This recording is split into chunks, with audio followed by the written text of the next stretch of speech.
Chapter 11, The Search. "I have to go out into the hotel," Ralph informed his relatives. "I've got to help the boy." "Oh, no, not out into the hotel," cried Ralph's mother. "Not while the housekeeper is looking for mice. If you're seen, we'll all be in danger." "I'll be back before dawn," said Ralph. "I must go. Don't try to stop me." "See here, my boy, aren't you being a bit dramatic?" asked Uncle Lester. "Whatever do you have to go out into the hotel for?" "To pilfer a pill," said Ralph. "An aspirin tablet." His answer was dramatic enough even for Uncle Lester. His entire family stared at him in disbelief. Not an aspirin! Not after his own father had been poisoned by one of the dreaded tablets. "An aspirin?" Ralph's mother gasped. "No, Ralph, not that. Anything but that." "It is the only way." Ralph stood tall and brave. "The boy has a fever and he needs an aspirin. I'm going to find him one." "Oh, Ralph," his mother hid her face in her paws. "But Ralph," quavered Aunt Sissy, "remember your father. You can't carry an aspirin in your cheek pouches. It would poison you. How could you get one here?"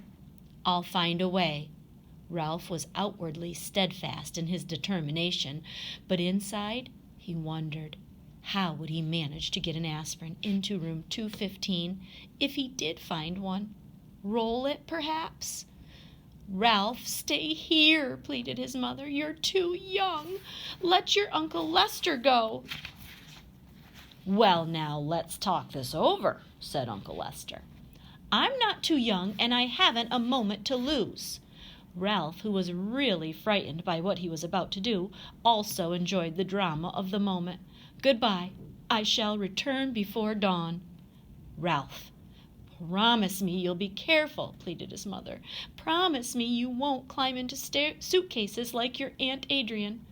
Ralph's Aunt Adrian, who liked nice things, had climbed into a suitcase to examine a nylon stocking. Someone had closed the suitcase, and Aunt Adrian had never been seen again. It was hoped that she had been carried away to live the life of luxury. "Promise me, Ralph," cried his mother. But her son was already on his way out the knothole. Ralph scurried across the carpet of room 215, flattened himself, and squeezed under the door. Once out in the hall, his courage ebbed. The aspirin tablet seemed a very small thing to find in such a vast place. It would be much easier to find the motorcycle. No, thought Ralph, I must not even think about the motorcycle. Ralph began to feel pretty small himself, much smaller than he had felt during his show of bravery back in the mouse nest. Down in the lobby, a clock struck 1. There was not a moment to lose. He ran to the next room, squeezed under the door, and searched under the beds and the dresser, while the 2 guests slept soundly. All he found was a bobby pin. He skipped room 211 because his enemy, the little terrier, was still there, and he ran down to room 209. A hurried search, frightening because the loud and uneven snores that came from one of the beds revealed nothing but a few pretzel crumbs, which Ralph did not have time to eat. On and on Ralph, down the hall, under doors, under beds and dressers. There was not a single aspirin tablet to be found. In one of the rooms he did see a penny that had rolled under a luggage rack, and remembered his mother's wish to leave a tip for room service. But tonight he had no time for pennies. He must press on and find an aspirin. A small doubt began to creep into Ralph's thoughts as he ran down the hall to the last room on the 2nd floor. Maybe there was no aspirin. Maybe he was risking his life and the lives of his family for nothing.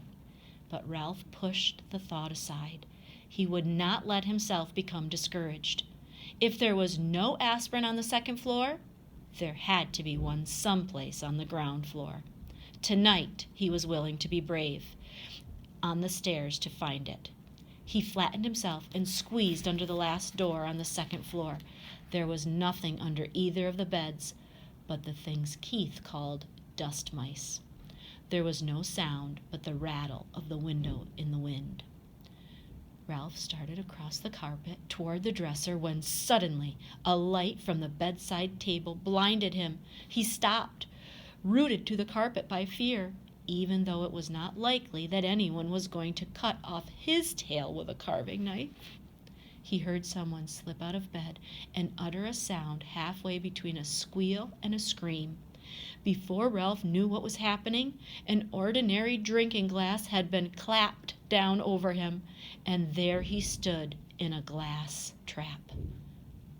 By then his eyes were adjusted to the light, and he found himself facing a pair of bare feet. Looking up, he saw that the feet belonged to a young woman in a pink nightgown. "Mary Lou, wake up," she whispered to the young woman in the other bed. "Look what I've caught." "Huh?" Mary Lou blinked and raised up on one elbow. Her hair was done up in pink rollers. "Betty, are you out of your mind? It must be past 1 o'clock in the morning." The night was slipping by much too quickly for the trapped mouse. He was terrified, and he was desperate. No one in his family had ever been trapped under a drinking glass before.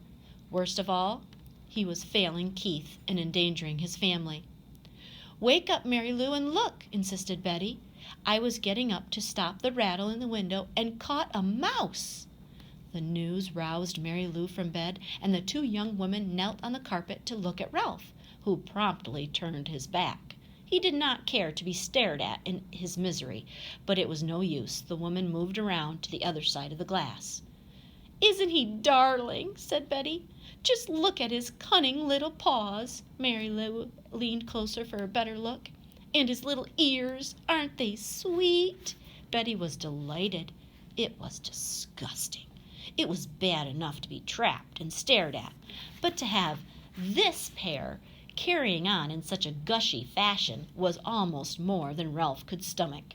Cunning little paws indeed. They were strong paws, paws for grasping the hand grips of a motorcycle. "Oh, Betty, do you suppose we could take him back to Wichita with us?" asked Mary Lou. "My 3rd grade would love him." "So would my kindergarten," agreed Betty. "We could keep him in a cage on the ledge, and all the children could bring him food from home. It would be such a good experience for them to have a pet in the classroom." "Well," thought Ralph grimly, "I always wanted to travel." A cage in a kindergarten in Wichita, however, was not exactly the destination he had in mind. The minutes were slipping by dangerously fast. He had to do something. "Look!" he shouted through the glass in desperation. "Let me go! Please let me go! There's something terribly important I have got to do." "He squeaked!" marveled Betty. "He's adorable!" squealed Mary Lou. It was no use.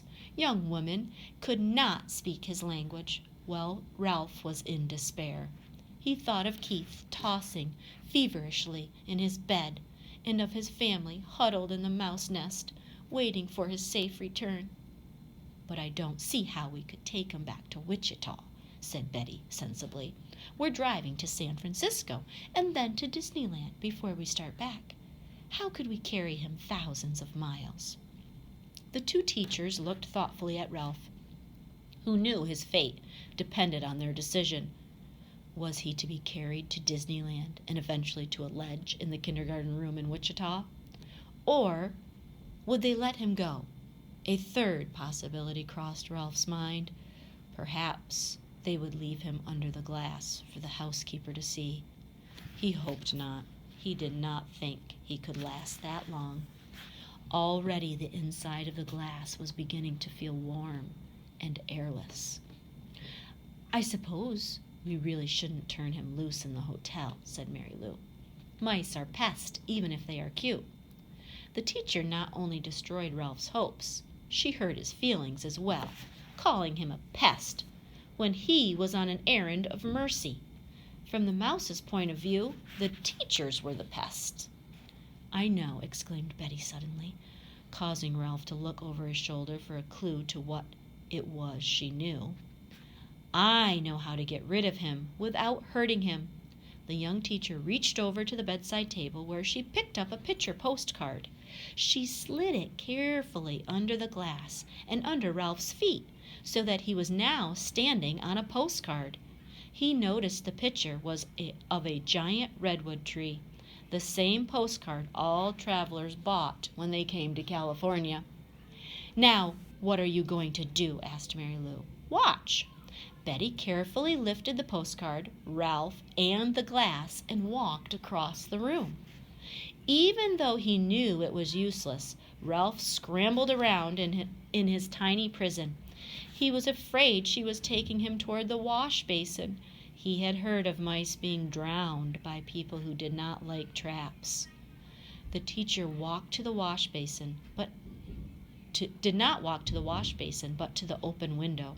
She held Ralph across the sill, removed the postcard from the glass, and gave it a little jerk that shook Ralph off of it onto the vines that grew up the side of the building.